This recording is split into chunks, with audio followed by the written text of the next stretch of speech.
Access modifiers. We use access modifiers to determine the level of access to variables, functions, and objects in different classes. In C# we have several types of access modifiers.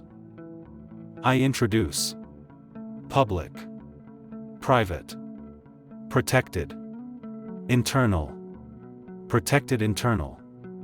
Well, first of all, I will start with public and private. When we give public access to a class or members of a class, it means that wherever we are in the program, we can access that class, that object, or that function. And when we give private access, it means that variable or object or function can only be used in the defined class. Let's go to Visual Studio to explain more with a practical example. As you can see, I created a class called Student.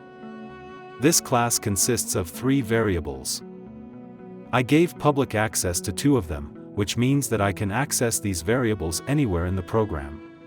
And I gave private access to 1 of them, which means that I don't have access to it outside of the class defined in it.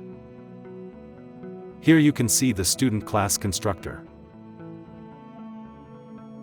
Here values are received through defined parameters and stored in variables. In the previous video, I said how to write the constructor and initialize the variables you want. Here, as you can see, I use the this keyword to set the variables using the input parameters.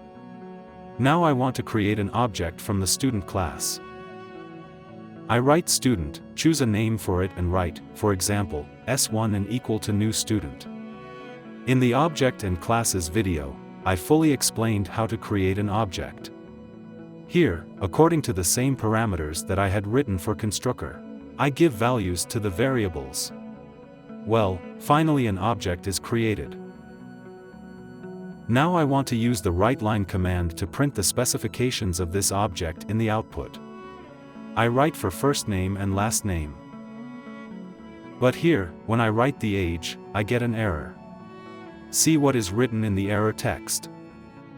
Student.age is inaccessible due to its protection level.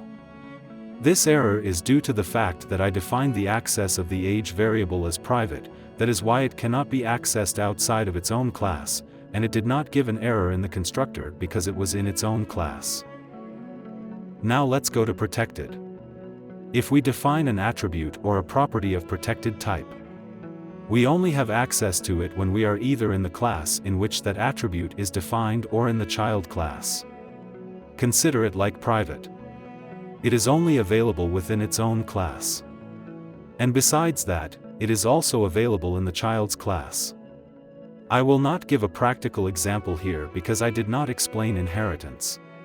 In the OOP video, I talked theoretically about inheritance. But in the next videos, I will definitely make a practical video about inheritance. Internal. The internal access modifier is used to make variables and functions accessible within the assembly of the class in which they are defined. Let's go to Visual Studio. Well, here we change public and private access to internal. And we can see that the age variable, which is in another class, became available. The reason why these 3 variables that have internal access are also accessible in other classes is that the program class and the student class both belong to the same assembly. Note that, for example, a variable with public access is accessible in all files and assemblies of an application.